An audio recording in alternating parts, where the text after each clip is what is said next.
Cuando tú digas. Pues antes que nada le quiero agradecer, doctor Gustavo, por su aceptar de forma amable presentar un tema con la Sociedad de Investigación y Docencia en Virología e Infectología. Es un placer tenerlo en este foro educativo. Y pues les quiero comentar del doctor Gustavo Lopardo un poco. Él es profesor de enfermedades infecciosas en la Universidad de Buenos Aires y carrera de especialista en enfermedades infecciosas en el Instituto Universitario CEMIC. Es consultor clínico de enfermedades infecciosas en el Hospital Municipal Dr. Bernardo Jusay de Vicente López. Es coordinador docente de la Fundación del Centro de Estudios Infectológicos, FUNCEI. Es expresidente de la Sociedad Argentina de Infectología, SADI, Buenos Aires, Argentina, 2013 a 2017. Es vicepresidente de la Asociación Panamericana de Infectología, la API. Es miembro del Consejo Consultivo de VIH-Sida del Ministerio de Salud de la Nación. Es miembro del Comité de Expertos COVID del Ministerio de Salud de la Nación en Argentina. Y pues muchísimas gracias, doctor Gustavo. Un gusto saludarlo y verlo nuevamente. Muchas gracias, doctor Antonio Mata. Realmente el placer es mío. Nos hemos conocido en muchas oportunidades, ¿no es cierto? Nos hemos ido viendo en reuniones hasta que hemos establecido un vínculo y hoy, aunque a distancia, tenemos esta oportunidad de compartir un tema singular, realmente, cuando tú me propusiste hablar de opciones de tratamiento, tanto para inicio para switch, pero que no incluya inhibidores de integrasa, me pareció que realmente era un tema verdaderamente interesante. Estos son mis potenciales conflictos de interés en el tema. Y esta es la primera pregunta. Si hoy, con dolutegravir, bictegravir, elbitregravir, si habiendo inhibidores de integrasa, necesitamos nuevas drogas. Hoy realmente pensar que un paciente inicie su tratamiento y logre tener carga viral indetectable no es un gran desafío. Si el paciente es adecuadamente adherente, la gran mayoría lograrán conseguirle detectabilidad. Tenemos tratamientos seguros y eficaces. Y es así que algunas recomendaciones, particularmente el DHHS de los Estados Unidos, ha jerarquizado como tercera droga los inhibidores de integrasa. Sin embargo, en 2021, año en que se cumplieron los 40 años de las primeras descripciones de pacientes con SIDA, ya por junio de 1981, tenemos inconvenientes con toxicidades.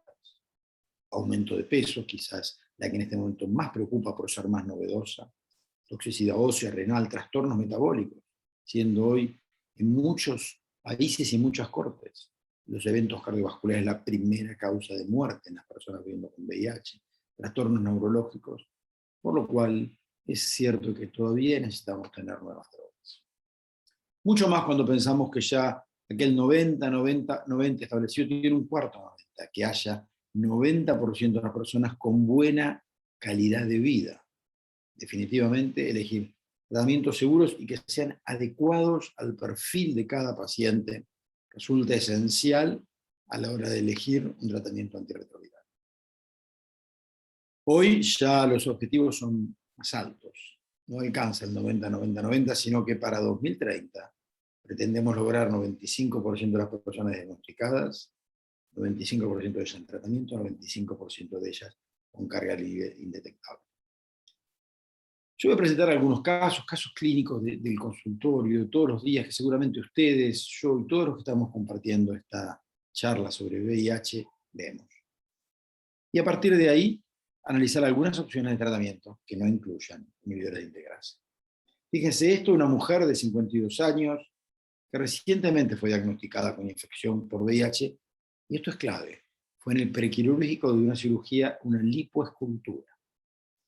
Fíjense, debut tardío en la enfermedad, 132 CD4, una carga viral de 112.000. En el mundo todavía hay un porcentaje considerable de personas que se diagnostican como ella, tardíamente. En Argentina, hasta hace poco tiempo, el 30% eran diagnósticos tardíos, y esto afortunadamente ha bajado en los últimos años. hepatitis B negativa, hepatitis C negativa, sedentaria, por eso también algunos kilos de más, tabaquista y una hipertensa controlada. Si miramos una de las recomendaciones, tal vez la que más impacto ha generado en el mundo, como es la HHS, fíjense que para una paciente como ella, o menopáusica, diría que sin duda, las opciones de elección como tercera droga deberían incluir un inhibidor de integrasa, victegravir, dolutegravir, con distintas drogas que lo acompañan, abacavir, 3TC, TAF, FTC, todas las conocemos. El DHHS sigue considerando algunos regímenes alternativos, fíjense, dentro de los INSTI también el vitegravir y Ralte, dentro de los IP, darunavir, el atazanavir, una droga que se está dejando de usar, en Argentina está por dejar de estar disponible. Dentro de los no nucleócidos, como podemos ver, la doravirina, anterior el efavirenz, el rilpivirina, una droga con muy particulares indicaciones, que sé que en México no está disponible, y algunas otras indicaciones. En mi presentación, yo fundamentalmente me voy a enfocar a dos drogas que están fuera de la familia de la oxidación integrasa y son el darunavir, que podrá estar potenciado con cobicistat o con ritonavir, podrá estar coformulado con TAF y FTC, como es el caso del Sintusa, y la doravirina, que podrá estar coformulada con tenofovir, disoproxil fumarato y la mibudina o como única droga. Todos sabemos que la Sociedad Europea de SIDA siempre ha sido un poco más amplia en sus recomendaciones, y lo vemos acá que como terceras drogas considera no solo a los inhibidores de integrasa, sino que tiene en cuenta la doravirina, la rilpivirina y también el darunavir ritonavir. Así que definitivamente pensemos en estas drogas como unas posibilidades a analizar juntos durante los próximos minutos. En Argentina disponemos de varias formas de darunavir, pero una que es de las que más utilizamos es la coformulación de darunavir en lugar de estar potenciado con ritonavir, con cobicistat, y que viene coformulada con TAF y emtricitabina. Pero si ustedes no tienen esta situación, que sé que no es así, el darunavir podrá estar potenciado con cobicistat y eso se combinará con dos nucleócidos que será a elección de ustedes. Sin duda, una de las fortalezas del darunavir es su barrera genética. Lo vemos en el gráfico de la izquierda, darunavir, el inhibidor de proteasa con mayor barrera genética. Tal es así, debe de haber una serie de mutaciones que se produzcan juntas para generar realmente la pérdida de actividad de esta droga. Y fíjense lo bien que se ubica dentro de este gráfico que nos muestra las drogas de mayor barrera genética. Otro concepto en el cual no hay acuerdo entre todos los expertos en virus, pero no solo es el de barrera genética y, como recién mostraba, sino robustez. Y se entiende por robustez, además de una alta barrera genética, en que se requiera tiempo, un tiempo considerable de uso de la droga para que eventualmente se genere resistencia. Definitivamente, darunavir, una droga que tiene, como muestra acá, alta barrera genética y también considerable robustez. Y eso lo hace un esquema muy interesante para una paciente como ella. En pacientes naive, darunavir potenciado con cobicistat, TAF y FTC, pero estos conceptos los podríamos aplicar también a, por ejemplo, como dice acá en la flecha verde, esta coformulación se comparó con darunavir potenciado más tenofovir, disoproxil y FTC.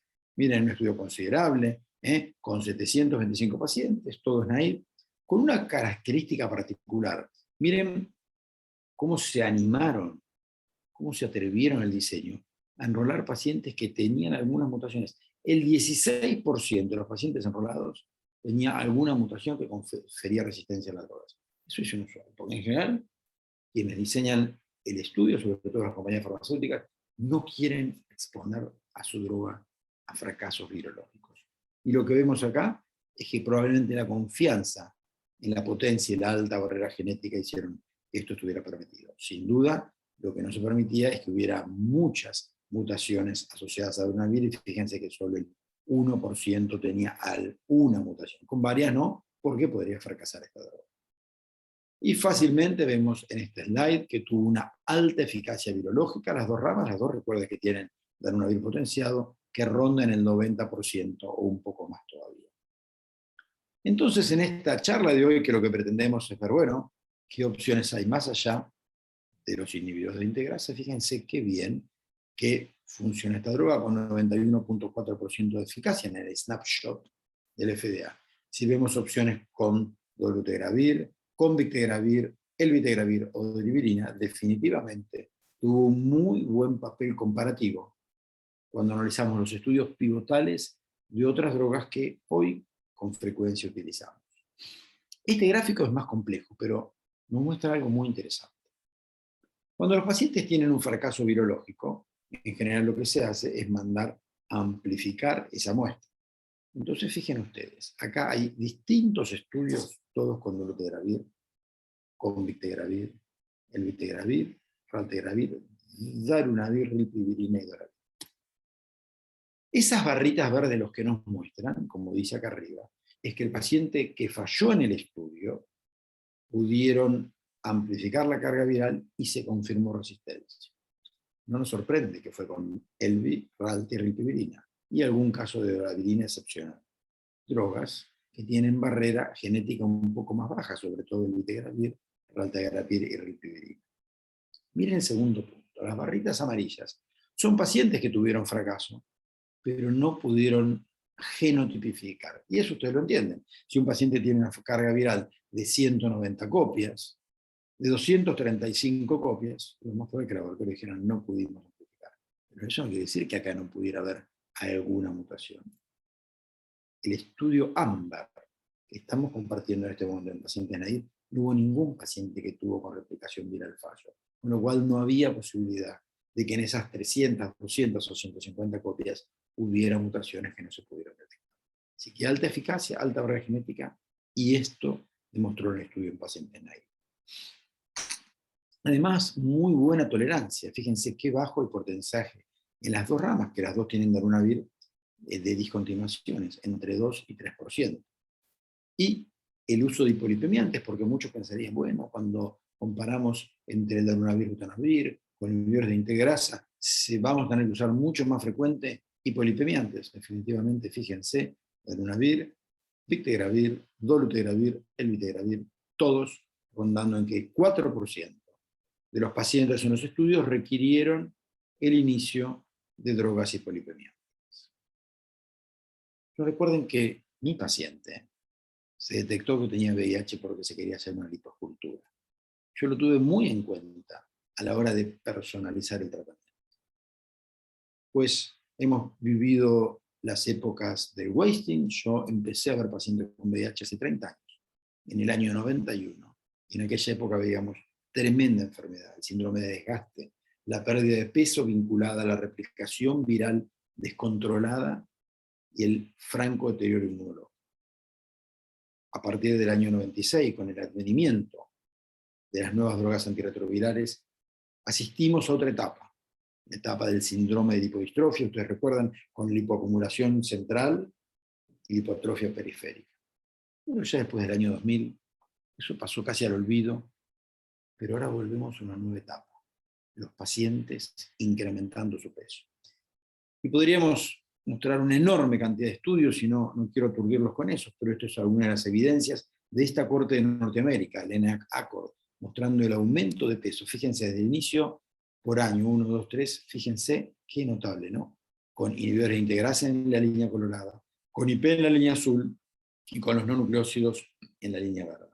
Definitivamente, iniciar tratamiento antirretroviral se asocia a un incremento de peso, y eso, como vemos, es casi independiente de la familia de drogas. Muchos lo consideran que es regresar al estado de salud, que muchos pacientes por el VIH han perdido peso y al aumentar, al controlar la replicación viral, aumentan de peso. Pero como vemos, hay alguna tendencia a que los inhibidores de integrasa aumenten en mayor cantidad que el resto. Interesante también este estudio publicado, presentado en Croy hace un par de años, en que analizaba en este estudio retrospectivo ganancia de peso con distintas variables. Y fíjense que los IP, hablando en este momento de darunavir, lejos de asociarse, parecían casi asociarse a una disminución de peso. Con lo cual, podríamos hacer toda una charla, Antonio, sobre aumento de peso. Podríamos concluir que la obesidad y el aumento de peso es un fenómeno social. Los distintos estudios no de VIH muestran que la población mundial aumenta entre 500 gramos y 1 kilo por año cuando son adultos. Eso, por supuesto, depende de culturas, de raza. No es lo mismo en la India, en China, en Tailandia, probablemente que en América o en Europa. Pero hay un incremento de peso, sobre todo en Occidente. El inicio de cualquier tratamiento antirretroviral se asocia a aumento de peso en probablemente un fenómeno que podríamos llamar retorno a la salud. Todavía nos es difícil poder detectar con claridad qué hace cada una de las drogas, pero probablemente, como dice en esta viñeta, el tenofovir disoproxil fumarato se asocia a supresión de peso. Nosotros vemos que los pacientes con TDF casi no aumentan, mientras que el TAF nos parece que incrementa, y tal vez no es tanto que incrementa, sino que pasamos un paciente de TDF a TAF y perdió ese efecto protector del TDF. Pero hay algunas evidencias que sugerirían que el TAF podría estar también sobre el aumento de peso. El efavirenz tampoco, al contrario, a supresión. Y como dice la cuarta viñeta, existen evidencias crecientes que dolutegravir y bictegravir muy probablemente se asocian a este incremento de peso. Como siempre, nuestra recomendación es buena dieta y hacer actividad física. Así que a mi paciente me pareció que tenía que darle un esquema que no tuviera inhibidores de integrasa. Ella empezó con un comprimido diario de Darunavir, Covistar, TAF y FTC, buena tolerancia, está indetectable, va aumentando lentamente su CD4 y no ha prácticamente aumentado de peso y nunca se hizo la liposcultura que la llevó al diagnóstico de VIH. Esta combinación, el punto de qué elegir me parece clave y quiero compartir con ustedes este estudio, un estudio que hicimos con los residentes de nuestro grupo hace algunos años, en el que quisimos analizar la durabilidad en el tiempo del esquema con el que empezaban los pacientes. Esto está hecho entre 2010 y 2014, 2012, que 2010 y 2012. Sí, lo presentamos en 2013. Y fíjense lo que veíamos. A los 5 años, la mitad de los pacientes habían cambiado de tratamiento.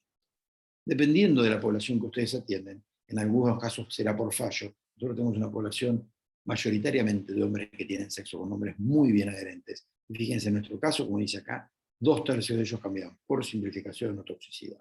Eran esquemas que los fuimos cambiando, porque todavía nos quedaba gente con lopinavir-rito, con AZT. Hoy tenemos esquemas en que sin duda son mucho más durables que esto, y lo traje a colación pensando que quise elegir en esta paciente un esquema que fuera durable en el tiempo.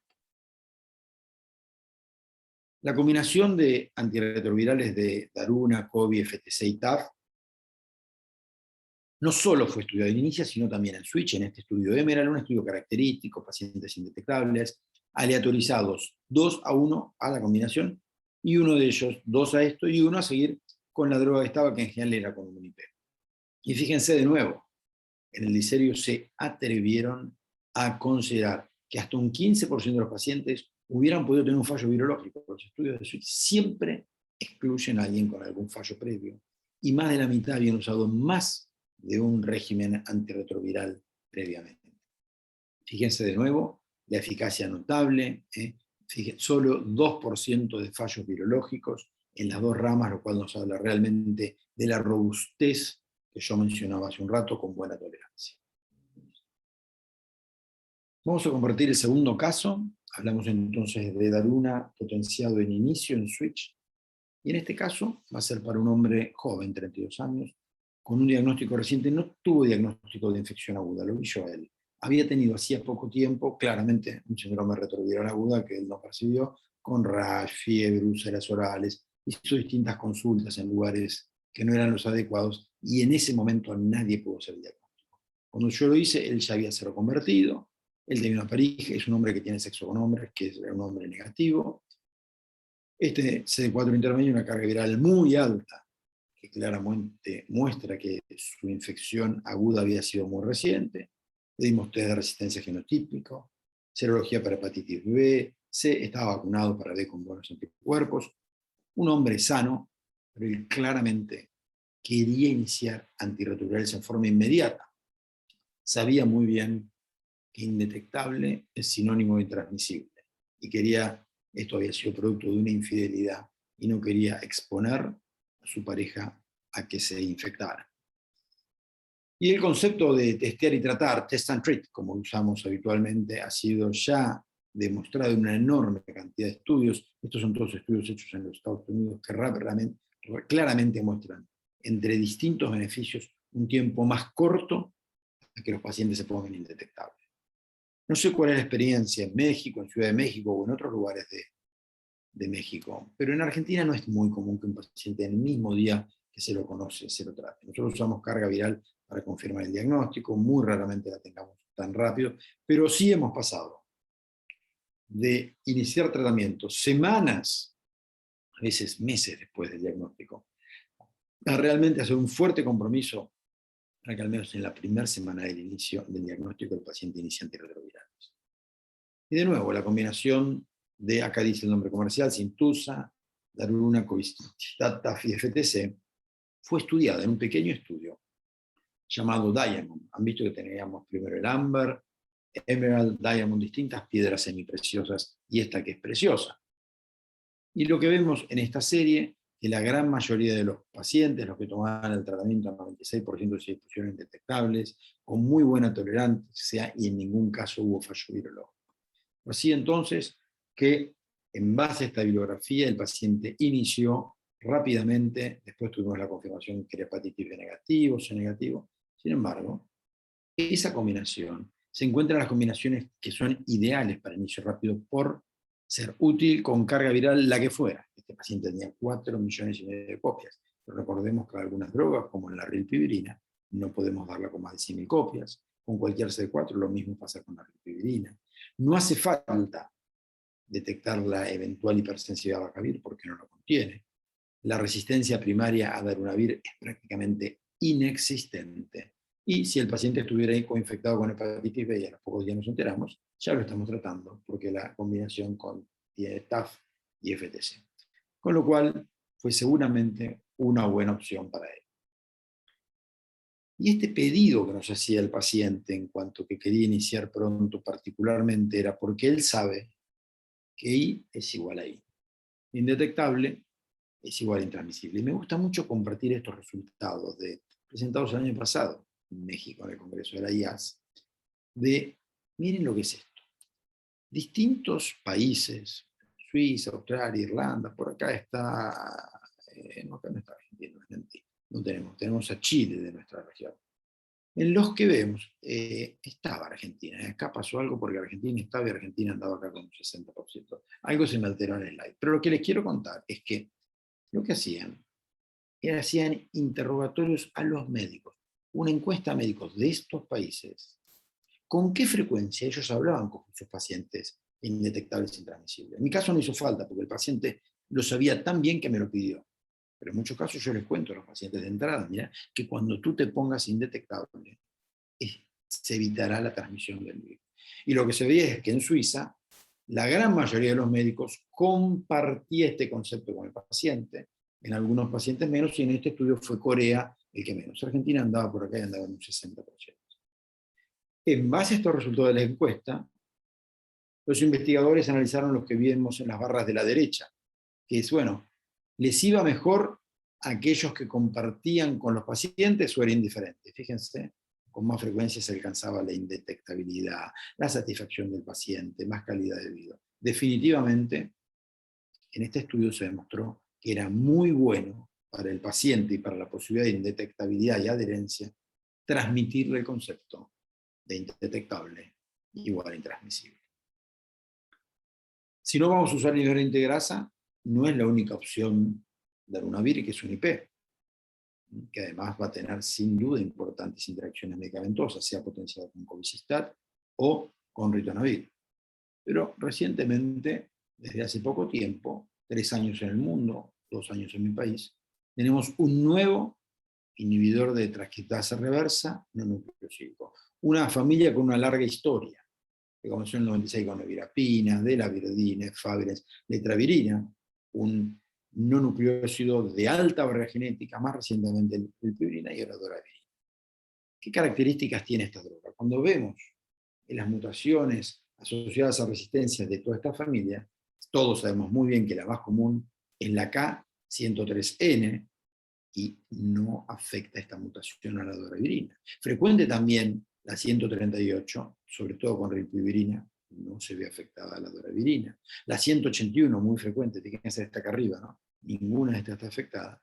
Y la 190, que es frecuente, pero la afecta muy poco. Y es por eso que la doravirina se ubica en un lugar muy bueno, un lugar de privilegio para el nucleosídico, casi parecido a la tetravirina, en una droga de alta barrera genética. Probablemente no como darunavir, victegravir o luteravir, pero en un lugar muy respetable para pertenecer a esta familia de drogas. Estas serían las características: mayor barrera genética, activa frente a cepas de resistencia a efavirenz, rilpivirina o nevirapina, con no afectada por estas mutaciones. La 106 y la 188L son las dos que principalmente podrían inactivarlas, pero no son frecuentes. Y estamos por comenzar en una de las instituciones que yo trabajo, en el centro en FUNSEI, un estudio para analizar con qué frecuencia en Argentina se observa resistencia primaria a la doravirina. Le voy a pasar bastante rápido para compartir otros dos casos clínicos. ¿Cómo se estudió la doravirina? Se estudió en pacientes naive. Me tocó participar en estos estudios, en Drive Forward, en que doravirina, con 2 nucleósidos, se lo comparó con darunavir, ritonavir potenciado. Y en otro estudio, en el cual doravirina se lo comparó con un clásico, efavirenz, tenofovir, fumarato y FTC. Y miren ustedes, tanto en el Drive Forward versus darunavir, o en el Drive Ahead versus efavirenz, vemos que se demostró la no inferioridad en el punto final primario, que fue la semana 48, y esto persistía a las 96 semanas de tratamiento. Siempre para drogas de esta familia es importante ver cómo se comportó cuando las cargas virales estaban sobre todo por arriba de 100.000 copias, y mostró que funcionaba exactamente igual, no la afectaban las cargas virales mayores a 100.000 copias. Y además que el porcentaje de pacientes que desarrollaban mutaciones asociadas a resistencia antigrafas era muy bajo, 1%. ¿Se acuerdan que antes, cuando les mostré las barritas en que apareció la piedra de ámbar, decía que la doravirina tenía algún riesgo, pero definitivamente para esta familia de drogas un riesgo muy, pero muy bajo. En cuanto a la tolerancia, cuando se lo comparó con efavirenz, fíjense, 3% de suspensión por eventos adversos versus 8% con efavirenz, y con darunavir, 1% de suspensión versus 4%, con lo cual definitivamente en términos de tolerancia hizo un muy, pero muy buen papel. Interesante también tener presente algo que nos preocupa siempre, y es la frecuencia de trastornos neurológicos, y en el Drive Ahead, comparado por supuesto con efavirenz, sin duda vemos en naranja mucho mejor tolerado, pero incluso también con un perfil lipídico muy superior al de la efavirenz. La doravirina no solo fue estudiada en inicio, como recién mostré, sino también en Drive Shift, que por supuesto fue un estudio de switch de pacientes que venían estando indetectables, y lo que se pudo demostrar que a las 48 semanas de seguimientos era no inferior a continuar con el régimen que el paciente venía y con el cual venía indetectable. Entonces, pensando en estas distintas posibilidades terapéuticas, pensemos también en otros dos casos clínicos. Casos reales: un hombre joven, 36 años, profesional de salud, es médico, es un médico residente quien yo conocí cuando hacía la residencia, hombre que tiene sexo con hombres, y él concurre a la consulta contándome que había sido diagnosticado hace muy poco, con un CD4 intermedio, 355 células, 35.000 copias de carga viral. Algunas particularidades: mucho uso de antiácidos inhibidores de la bomba por tener reflujo. Eso nos alejaría por completo de que usara rilpivirina. Ustedes no disponen en México, nosotros sí, porque está contraindicado el uso de inhibidores de la bomba. El atazanavir, que hoy lo usamos poco, pero también requiere, no está contraindicado, pero hay que dar dosis bajas y alejarlo. Él todavía hace guardias, por lo cual tiene algunos horarios laborales cambiantes, y eso probablemente nos alejaría mucho del uso de efavirenz. Él tenía un tío, me contó, que había muerto de SIDA en una época de los 90, con una marcada hipodistrofia, entonces tenía algunas preocupaciones en relación a la posibilidad de cambios en la imagen corporal con los antirretrovirales. Por supuesto, debe iniciar antirretrovirales. Y una cosa que nos preocupaba, fíjense, él tenía algunos trastornos de personalidad, era que no solo con efavirenz vemos algunos trastornos neurológicos. Miren esto, estudios de la práctica clínica en que se demostró en distintos estudios entre un 2 y un 16%, 16, de discontinuaciones en pacientes que iniciaban dolutegravir por distintos trastornos. Trastornos para dormir, vértigo, cefalea, trastorno del sistema nervioso central, insomnio. Con lo cual el dolutegravir, cuando fue aprobado hace 9 años, eso fue en 2012, parecía una droga que realmente carecía, no tenía ningún tipo de eventos adversos, y sin duda es una excelente droga, muy utilizada y utilizable, pero tiene algunos efectos adversos. Y la preocupación de que tuviera algún problema neurológico estaba, lo hablamos, y algunos otros estudios como estos, en ensayos fase 2B y 3, mostraron la posibilidad de que hubiera ansiedad, insomnio, depresión o pesadillas y mucho más infrecuentemente intentos de suicidio. Fue así que, como dice este cartelito naranja, se inició en un comprimido único, doravirina formulado con tenofovir disoproxil fumarato y la amibudina, y él ya está indetectable, acá no se lo estoy contando, pero está muy bien y ya han pasado un tiempo considerable. Todo esto empezó en pandemia, así que así fue donde él inició el tratamiento. Y ese es el cuarto caso. Fui bien distributivo, 2 mujeres, 2 varones, e Irene, que tiene 54 años, es una mujer que atiendo desde hace algunos años, y ella tuvo diagnóstico, no recuerdo los datos iniciales, pero ella inició tratamiento con un tratamiento clásico hace 5 años. Era un comprimido diario de Favirenz, tenofovir, disoproxil fumarato y emtricitabina. Siempre tuvo un buen laboratorio, siempre con niveles muy bajos de vitamina D, y me cuenta que tiene problemas para dormir. Lo había señalado algunas veces, pero en un par de consultas ella realmente hizo hincapié en que esto lo ponía mal. Los niveles bajos de vitamina D son relevantes, porque como dije al principio de esta charla, y ya en unos minutitos terminaremos, hoy todos los pacientes, fíjense, unos ya estaban indetectables, estamos haciendo switch, y los otros iniciaron y se pusieron indetectables. Hoy no es un gran desafío con pacientes indetectables. Hoy el desafío es cuidar sus huesos, porque la posibilidad de fracturas aumenta sobre todo a partir de los 60 años. Entonces pensemos que la expectativa de vida de las personas viviendo con VIH es comparable a la población general, y debemos evitar las fracturas en el futuro, los trastornos que ya hablamos del sistema nervioso central o incluso la nefropatía.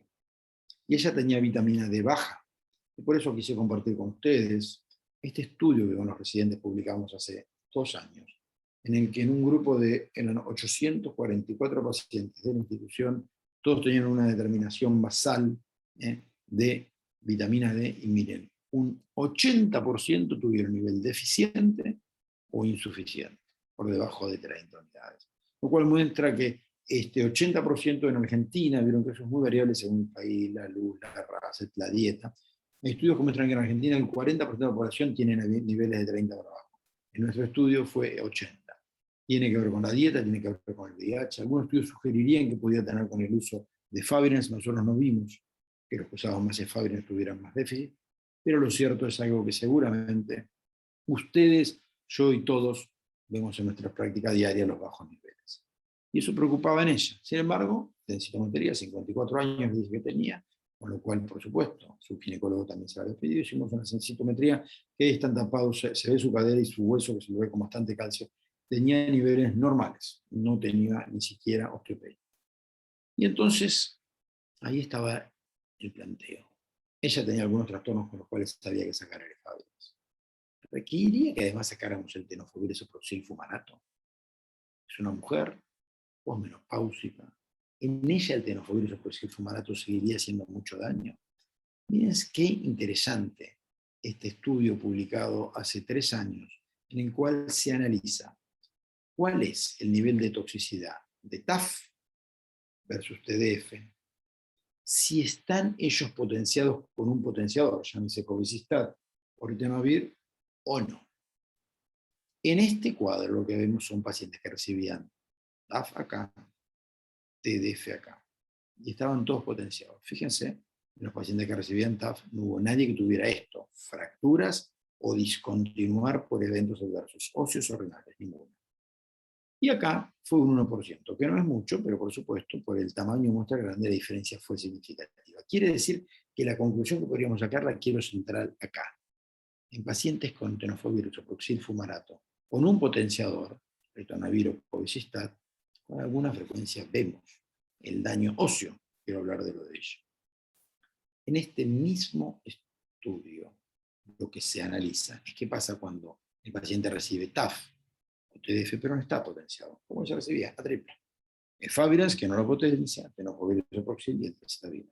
Y fíjense que 0% de fracturas de discontinuación por toxicidad ósea renal. Y esto no nos tiene que sorprender. Ustedes saben que el TAF se da en 2 dosis. 25 miligramos cuando va a estar con un no potenciador, por ejemplo, doravirina lleva 25 de TAF y la mibudina. O 10 miligramos cuando está con un potenciador. El Cintusa, del que hablé hace un rato, tiene darunavir cobicistat como potenciador y 10 miligramos de DAF. Es decir, que en el TAF, droga poco tóxica para el riñón y los huesos, se decidieron 2 dosis, una de 25 y una de 10, según estuvieran no potenciado o potenciado. Y con tenofovir soproxil fumarato, que es mucho más tóxica, me hicieron una dosis de 300 y otra de 100 más baja. Y eso probablemente tuviera que ver con esto, que habitualmente la mayor toxicidad con tenofovir soproxil fumarato está con un potenciador. Por eso, a mí no me extrañó que ella tuviera, a pesar de sus 5 años de tripla, una buena densitometría. Y fue así, y me pareció que con sus trastornos neurológicos, ella podía seguir con un comprimido diario de doravirina, TDF, la mibudina, y seguramente seguir indetectable después de un tiempo. Quiere decir que a pesar de que los inhibidores de integrasa son una extraordinaria familia de drogas, capaces de lograr la carga indetectable en la gran mayoría de los pacientes con un muy buen perfil de toxicidad, sigue habiendo pacientes para los cuales algunas otras opciones de tratamiento son una buena alternativa. Estamos viendo cambios de integrasa, aumento de peso, trastornos neurológicos, y dentro de las nuevas opciones, darunavir potenciado, con ritonavir o cobicistat, y darunavir, sin duda, son opciones de una toma diaria, de alta eficacia, y como vimos, que además tienen un buen perfil de seguridad. Me hubiera gustado mucho, mucho estar con ustedes hoy en Ciudad de México. Me gusta muchísimo México. Tengo familia política, tengo hasta sobrinos mexicanos y que viven en México. Me hubiera gustado acompañarlos hoy, pero al menos fue a distancia y acá estamos. Así que tenemos seguramente un rato para preguntas, Antonio. Muchas gracias, doctor Gustavo. Creo que en unos pocos minutos que tuvimos para escucharlo, creo que resume la realidad de lo que estamos viviendo en nuestras clínicas de VIH con nuestros pacientes. No hay cartabones, no hay para decir todos los pacientes son para este esquema de primera línea, sino creo que individualizar cada paciente sigue siendo una necesidad.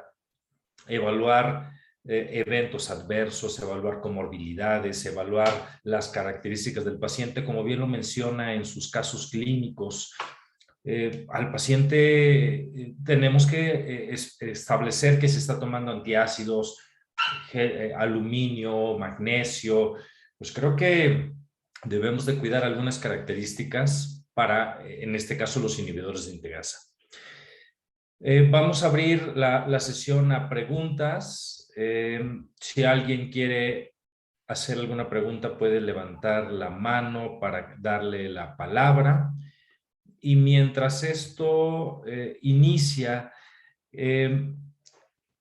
usted lo mencionaba, regresar a la salud, un retorno a la salud, y que esa situación podría estar aumentando de peso a nuestros pacientes.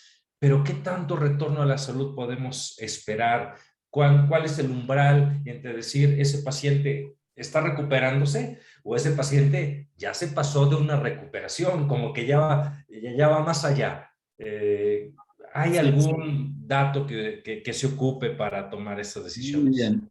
Estoy convencido, doctor Mata, que esa es una muy buena pregunta. Y creo que todavía no tenemos del todo claro cuál es el impacto del aumento de peso. No está del todo claro. Porque fíjense que hoy todos saben muy bien, a fines de los 90, nosotros señalábamos con el dedo los inhibidores de proteasa como drogas extraordinariamente tóxicas. Nos parecía que la ZT, que la estabudina, el D-cuadrotroteo, eran drogas no tóxicas. Y cuán equivocados estábamos. La estabudina fue una de las primeras drogas en salir del mercado por su extrema toxicidad, la lamivudina. Llevó muchos años poder tener claro cuáles eran las drogas que producían aquel síndrome de lipodistrofia. Es decir, que hoy no debe sorprendernos que no sea tan claro. Hay una sensación de que yo comparto su pregunta. El aumento de peso a veces se lo trata de explicar, es cierto, los adultos en el mundo solemos aumentar de peso, pero ojo que muchos de los estudios provienen de Estados Unidos. La población aumenta muchísimo de peso y eso no pasa igual en todos lados. En Tailandia hasta se ha planteado si las personas no tienen que recibir dosis más bajas de antirretrovirales por su pequeño tamaño corporal.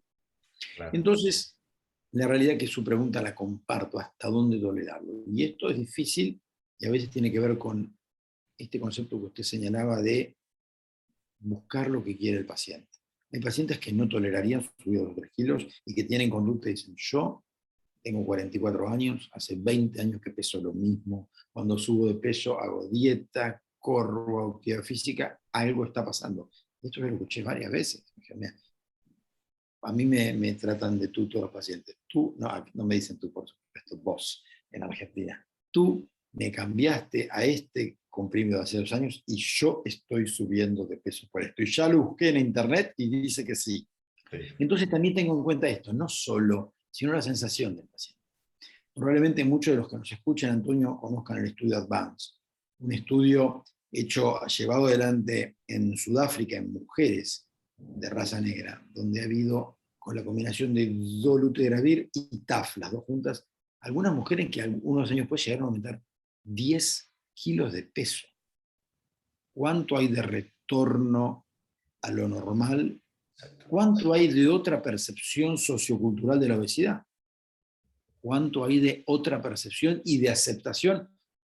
En la época del Renacimiento, lo que era visto como la normalidad, hoy sería gente toda con un índice de masa corporal que tenía más de 30. Eran todos obesos, esos cuadros que vemos del Renacimiento. Entonces quiero decir que es divino. Pero yo creo que no hay un corte, sino, por ejemplo, mi paciente se enteró que tenía HIV por una liposcultura. No tengo duda que para ella aumentar de peso hubiera sido intolerable. Tal vez no hubiera aumentado con lo que yo dije. Voy a dar un esquema que no está asociado a aumentar de peso. Entonces, yo tengo la sensación que los pacientes están aumentando de peso, particularmente cuando reciben unidad integrasa junto con TAF. Poder ponerle nombre exacto y cuáles son los factores de riesgo que todavía no se saben, tal vez nos lleve tanto tiempo como nos llevó a darnos cuenta que el D4T era una droga muy, pero muy tóxica. Bien, antes de darle la palabra al doctor Alejandro Ramírez, solamente puntualizar, entonces hablaríamos de un retorno a la salud cuando el paciente empieza a desarrollar síndrome metabólico. Hablamos a veces de una obesidad metabólicamente sana, ese paciente que gana peso, pero está bien de triglicéridos, de HDL, de presión arterial, de glucosa, pero ese paciente que gana peso y que además sube triglicéridos, baja HDL, sube glucosa, sube hipertensión, sube presión arterial, estaría generando ya un problema real para tomar cartas en el asunto. Ninguna duda. Hoy no solo creo que tenemos que estar mirando el colesterol, la glucemia, sino este concepto de síndrome metabólico, hilar más fino y saber que HDL bajo, triglicéridos relativamente, ligeramente elevados, glucemia ligeramente elevado, un abdomen globoso o una presión ligeramente elevada, tensión arterial me refiero, forman parte del síndrome metabólico, eso incrementa el riesgo y hoy la primera causa de muerte en muchas cohortes de personas viviendo con HIV es la enfermedad cardiovascular. Infarto de miocardio o ACV, que es la misma primera causa de muerte que la población general. Entonces hoy, yo insisto, que un paciente esté indetectable es la norma. Hoy yo atendí, en general atiendo con residentes, y los residentes nuevos ingresaron el 1 de octubre. Así que esta semana, el martes atendí con el residente y hoy con otro, porque me van conociendo. Y me estaban sorprendidos, eran todos los pacientes con carga indetectable. No es tan difícil. El mérito es de ellos, el mérito no es mío, que toman todos los días su medicación. Ahora estamos otras cosas. de que dejen de fumar. Sabemos que el consejo médico en relación a dejar de fumar es clave. Eso es mucho peor que tener colesterol, tener buen colesterol, cuidar la salud ósea. En nuestro medio, el daño renal probablemente lo vemos menos, en los países como los nuestros, donde la raza negra no es frecuente, sin duda la nefropatía asociada al VIH es menos frecuente. Los pacientes van aumentando en edad y definitivamente empezamos a ver esos valores de creatinina que se incrementan. Así que, sin ninguna duda, que estar muy detrás, con sintonía fina del síndrome metabólico, lo comparto sin duda. Gracias, Gustavo. Alejandro, el doctor Alejandro Ramírez. Adelante, doctor. Puede formular su pregunta. Muchas gracias, doctor Mata. Muchas gracias por su plática el día de hoy, doctor. Tengo una pregunta que ya va muy relacionada a lo que hemos visto ahorita con los casos y los artículos que nos presentó.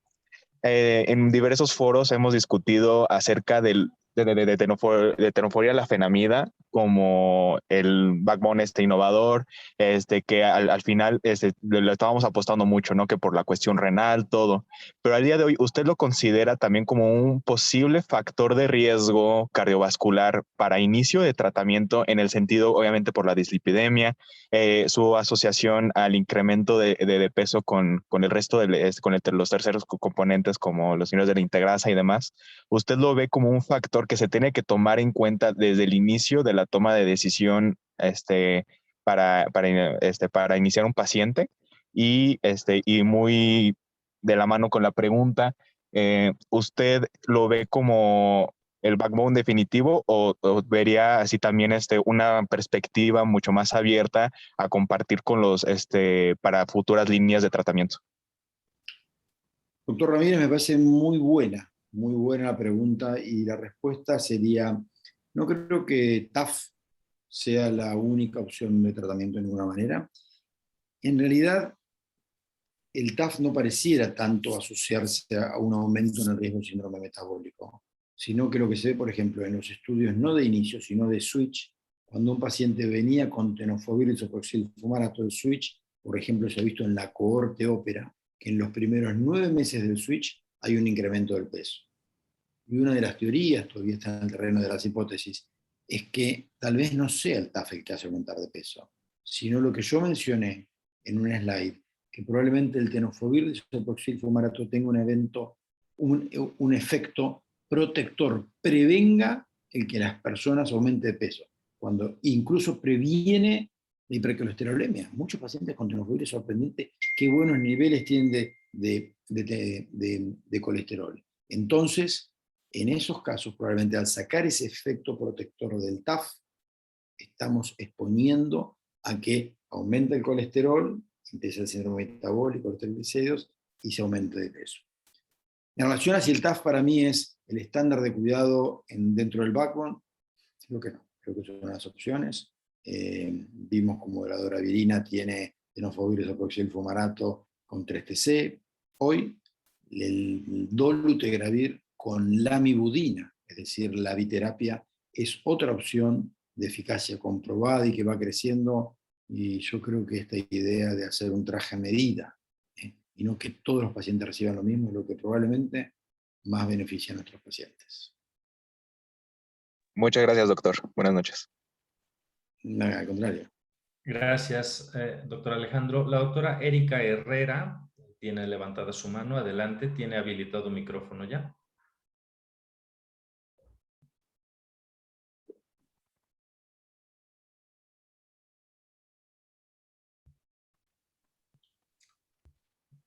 Doctora Erika Herrera, o también tenía levantada la mano la doctora María Berrospe. Sí, buenas noches. Tengo una buena noche, doctor Gustavo. Soy la doctora María Berrospe.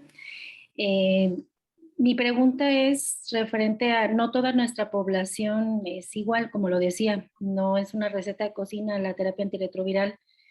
Si bien la gran mayoría, un gran porcentaje de nuestros pacientes son en edad joven y no tienen síndromes metabólicos de inicio, nos estamos enfrentando también en los diagnósticos de la población de edad avanzada, donde muchas veces estos pacientes de por sí ya tienen alguna comorbilidad como diabetes, hipertensión, sobrepeso, a lo mejor también ya algo de daño renal asociado a estas comorbilidades.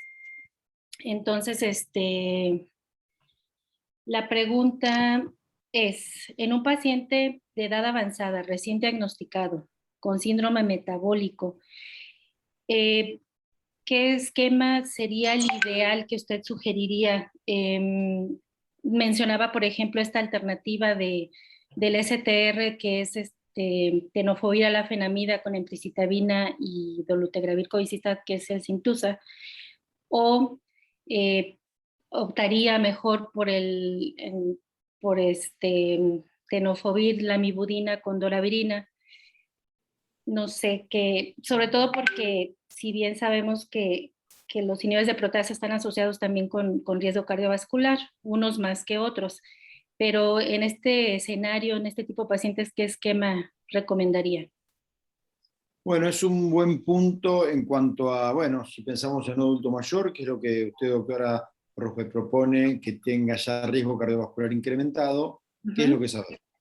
Podríamos también nombrar la abacavir, que lo estamos dejando de lado y todos sabemos todavía una droga que utilizamos menos, pero que es parte del Triumec, uno de los STR que muchos utilizan, y todos conocemos que ya creo que desde 2008 empezó la historia con la corte DAD mostrando a la abacavir como asociado al mayor riesgo cardiovascular. Luego Glaxo y ViiV hacen toda una revisión de sus estudios, no lo ven, y han pasado 13 años, 2008, y no hay una certeza de que la abacavir tiene riesgo cardiovascular. Pero yo sé que el doctor Mata, o usted, cuando tiene un paciente que tiene abacavir y viene a la consulta y dice, hace 20 días me pusieron un stent, le sacan el abacavir y lo pasan a otra droga. Yo lo hago y creo que es lo que todos hacemos. No es una droga que no usemos, pero en Argentina usamos un dicho que no sé si usted también usa, si el río suena, agua trae, ¿no es cierto? Que probablemente ese es uno de los puntos que tener en cuenta. El segundo punto, usted lo decía muy bien, adulto mayor con síndrome metabólico. ¿Cuáles son los regímenes antirretrovirales que se asocian más a incrementar ese síndrome metabólico? Y eso todavía es algo que no está del todo claro. Probablemente yo, si ya está esa situación, no iniciaría con un IP. No iniciaría con un IP. Más allá que darunavir con covistat en lugar de ritonavir, porque el ritonavir tiene un incremento importante en los trastornos metabólicos, pero los estudios no muestran que tenga un incremento significativo, pero por ahí tenemos algunas otras drogas con buen perfil. Creo que doravirina con tenofovir isoproxil fumarato, con ese efecto protector. Algunos dicen que el tenofovir isoproxil fumarato es casi un hipolipemiante. No lo tomen al pie de la letra, pero esto lo han dicho personalidades del mundo del VIH. Creo que es doravirina con tenofovir isoproxil fumarato y la lamivudina. Yo me sentiría muy cómodo en decir, con este régimen le ofrezco al paciente un régimen de muy buen perfil metabólico. Muy bien. Gracias, doctor. Doctor, tenemos algunas preguntas aquí en el chat. Entre doravirina y dolutegravir, ¿cuál preferiría en un paciente con trastornos psiquiátricos y por qué? Doravirina. El dolutegravir no es muy frecuente, pero yo les mostré. Yo insisto, cuando el dolutegravir se aprobó en 2012 parecía que habíamos logrado la bala de plata, ¿cierto? Que nada más iba a pasar. Y es una droga buenísima, indiscutible, una droga más usadas en el mundo, pero tiene sus características. Y sorprendió cuando, recuerdas, Antonio, los holandeses fueron los primeros que mostraron una cohorte con 16% de suspensión. 16 es uno de cada 6 pacientes. A mí no me sucede que uno de cada 6 de mis pacientes yo les tenga que cambiar el régimen. Sorprendió, pero les mostré en el slide. Recuerdan que con las banderitas de la izquierda, una serie de cohortes, distintos pacientes donde iban desde un 2% de cambios por trastornos neurológicos, que es poco, pasando por distintos porcentajes hasta un 16%. Es decir, el dolutegravir se ve, y todos hemos visto. La doravirina realmente, una de las fortalezas es que, como el efavirenz carga se lo señala con todo esto de que tiene todo lo neurológico, sin duda, la droga que más trastornos del sistema nervioso produce, todas las que son de la familia, se está muy atento. Claramente la doravirina, y eso está estudiado en uno de los estudios DRIVE-HEAD, que es versus efavirenz, que tiene un perfil de toxicidad del sistema nervioso central muy bueno. Y si la pregunta concreta, no quiere decir que alguien con algún trastorno mínimo no le daría dolutegravir, pero la pregunta concreta, ¿qué elijo? ¿Dolu o doravirina? Doravirina. Sí, definitivo. Ese corte de Ámsterdam fue un escándalo, creo. Fue altísima la tasa de suspensiones. Creo que la corte del doctor Hoffman, donde muestra 5.6% de tasa de suspensiones, es un poquito más moderada y más acorde con la realidad. Y después él mismo publica que Victegravir pues es muy parecido, ¿no? La tasa de suspensiones las encuentra muy similares, no encuentra diferencia significativa.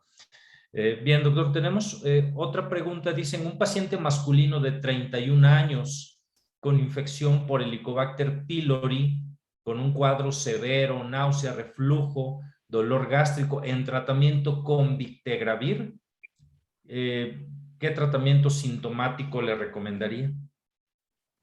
A ver, el Victegravir, como todos los inhibidores de integrasa, no debe ingresar en el estómago con cationes divalentes, llámese aluminio, magnesio, calcio.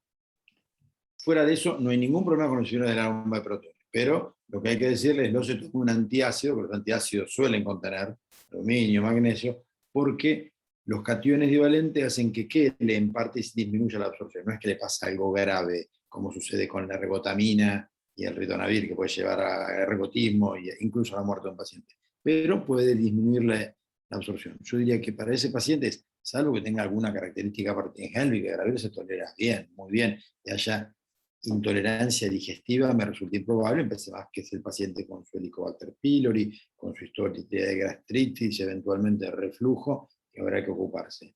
Dudo que el Victegravir tenga que ver, salvo que me diga el paciente que toma con muchísima frecuencia diaria antiácidos no absorbibles, sería bueno, pues tú no eres un paciente, y muy buena pregunta porque es adecuada a la charla de hoy, tú no eres un paciente para tomar inhibidores de integrasa porque son los que no deben tomarse junto con eso. Si tomas muchas veces por día, bueno, ¿cuándo vas a tomarlo? Entonces podría recibir alguna de las otras dos opciones que hoy analizamos. No debería darle jamás rilpivirina, porque yo lo mencioné en la charla, la rilpivirina no se puede dar nunca con inhibidores de la bomba, y atazanavir ya no lo usamos, pero tampoco hubiera sido una recomendación. Bien, tenemos un último par de preguntas, doctor. Una es, ¿cuál sería la mejor opción para una mujer adulta, periodo menopáusico, datos de osteopenia, tendencia a la osteoporosis y que además es diabética de larga evolución? Tiene daño renal moderado. Ha batallado con obesidad y por falta de su terapia antirretroviral tenía tenofovir, emtricitabina, efavirenz, y causas ajenas se modifica a Biktarvy. Y a 7 meses ha incrementado 9 kilos. Actualmente se encuentra indetectable. Aquí, pues, lo que está considerando es cuál sería el esquema que usted sugeriría para este paciente. Ok, entonces, si yo no entendí mal, tiene 3 problemas. Problemas óseos, problemas renales y un claro aumento de peso con la combinación de un inhibidor de integrasa junto con TAF.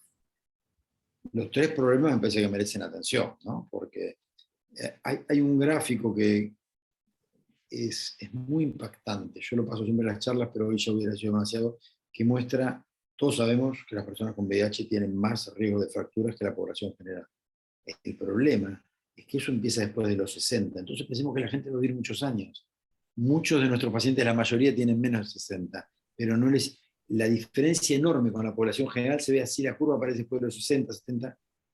Evitemos que se les fracture la cadera a todas las mujeres a los 70 años, porque eso realmente altera mucho la calidad de vida, muchas veces incluso lleva hasta la muerte.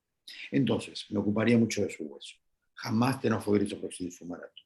Me ocuparía de su riñón. Jamás tenofovir isoproxil fumarato. Pero está aumentando de peso. Entonces, creo que hay algunas opciones. No sé si es la única mejor. Yo le daría biterapia con dolutegravir y lamivudina. No le doy, no hay toxicidad ósea. Recordemos que el dolutegravir puede generar un aumento espurio de la creatinina, pero que en realidad no es deterioro del clínico, sino disminución de la excreción tubular de la creatinina, lo cual no genera ningún daño. Me parece que le sacamos cierta cantidad de drogas. El Dolut, lo que alguien puede decir, bueno, pero sigue teniendo un inhibidor de integrasas, y eso nos podría preocupar, que ese inhibidor de integrasas si aumenta de peso. probablemente cuando no está el TAF al lado genere menos daño renal. ¿Le daría doravirina con tenofovir? No, porque la doravirina va a ir con tenofovir y le podría mucho el hueso, tenofovir no porque le cuida el hueso. Le podría dar abacavir como tercera droga. A mí me parece que tendría algunos bemoles es una posibilidad, no digo que no, pero creo que ese abacavir que va a ir con dolutegravir y lamivudina, solo daría dolutegravir y lamivudina, y esperemos y decirle que haga mucha actividad física y dieta, que es lo único que tenemos que decirle. Doctor, ¿y qué opinaría con D3-TC darunavir cobicistat? Estando un paciente indetectable, tal vez no le aportamos más aumento de peso. Muy bien, en Argentina está corriéndose un estudio llamado Andes. Yo participo del estudio Andes, hago un estudio Andes 1, Andes 2, ¿qué es eso? En vez de con cobicistat es con ritonavir, darunavir potenciado con ritonavir y como segunda droga la mibudina, porque el ritonavir ahí no se comporta como antirretroviral, 100 miligramos días no tiene actividad antirretroviral. Y me gusta más que lo que yo dije. Me gusta mucho. Creo que le daría eso.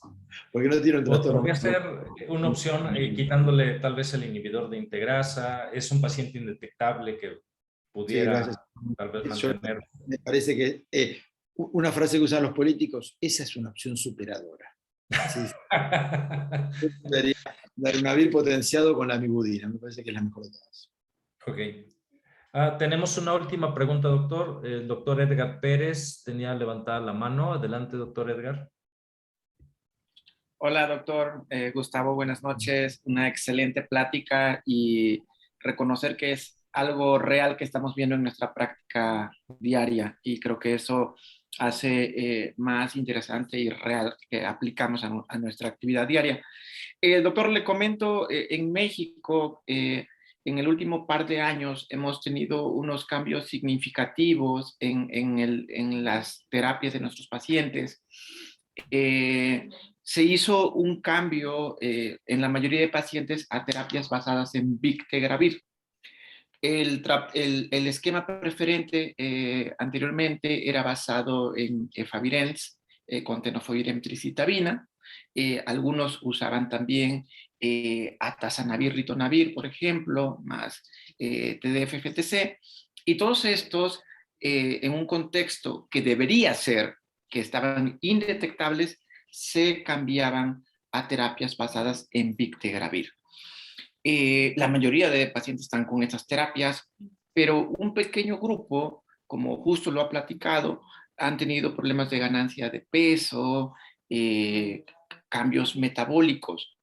Una buena opción pareciera ser doravirina, pero estos pacientes que tienen actualmente posiblemente hasta su tercer esquema, sin falla previa conocida, pero ya han tenido experiencia otros antirretrovirales, cambiarlos a doravirina por ejemplo, aumento de peso, ¿considera un riesgo o podría hacerse este cambio sin mayor preocupación?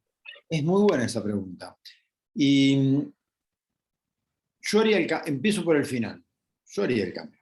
Porque si un paciente ha tenido más de un régimen, pero no por fracaso, entonces el paciente en realidad no hay motivo para pensar que haya acumulado mutaciones asociadas a resistencia. Supongamos un paciente que tenga 15 años de diagnóstico, pero empezó con acetate, lamivudina, lopinavir, ritonavir, que es una cosa que hacíamos muchísimo, y de pronto un día le sacamos el acetate y lo pasamos a tenofovir emtricitabina, lopinavir, rito, y después le sacamos el lopinavir, rito y lo pasamos a tazana, rito, pero ese paciente estuvo siempre indetectable. Estos pacientes son reales de todos los días. Y después lo pasaron a Biktarvy, ahí es el tercer esquema. Pero puede estar tranquilamente indetectable. Perdón, puede tener ninguna mutación. A veces disponemos de un genotípico basal, pero lo más probable es que si fue hace mucho tiempo no lo dispongamos. La doravirina, a pesar de ser un no nucleósido, es una droga que tiene una barrera genética muy considerable, incluso una robustez considerable, como yo lo mostré en alguno de los slides. Si no hay fracaso previo, no tendría miedo de darle ese régimen. Si hubiera habido un fallo previo, definitivamente no. Doravirina no ha sido estudiada en pacientes con fallo previo. Muchas gracias, doctor. Pues el tiempo se nos terminó, doctor Gustavo. Agradezco mucho la información, creo que refresca mucho algunos datos que habíamos estado discutiendo en algunas reuniones y que realmente vemos como una necesidad contar no solo con inhibidores de integrasa, sino con otras opciones para algunos pacientes, como bien lo ha mencionado. Seguramente lo tendremos de regreso en México pronto, una vez que abra un poco el problema de COVID-19, y será un gusto saludarlo también en persona. Y pues en otras reuniones que ya vía virtual se han hecho ya muy frecuentes, y que eso también genera mucho acercamiento con líderes de opinión como usted. Muchísimas gracias. Realmente, doctor Antonio Mata, un gusto compartir con todos ustedes. México, un país tan querido. Debo haber ido 15 veces en mi vida a México, pero también por cuestiones muchas personales, por cuestiones profesionales, realmente con muchas ganas de volver por allí, y ha sido un gusto compartir con ustedes, y será hasta pronto seguramente, Antonio. Muchas gracias por la invitación. Gracias, doctor Gustavo. Que tenga buena noche. Buenas noches.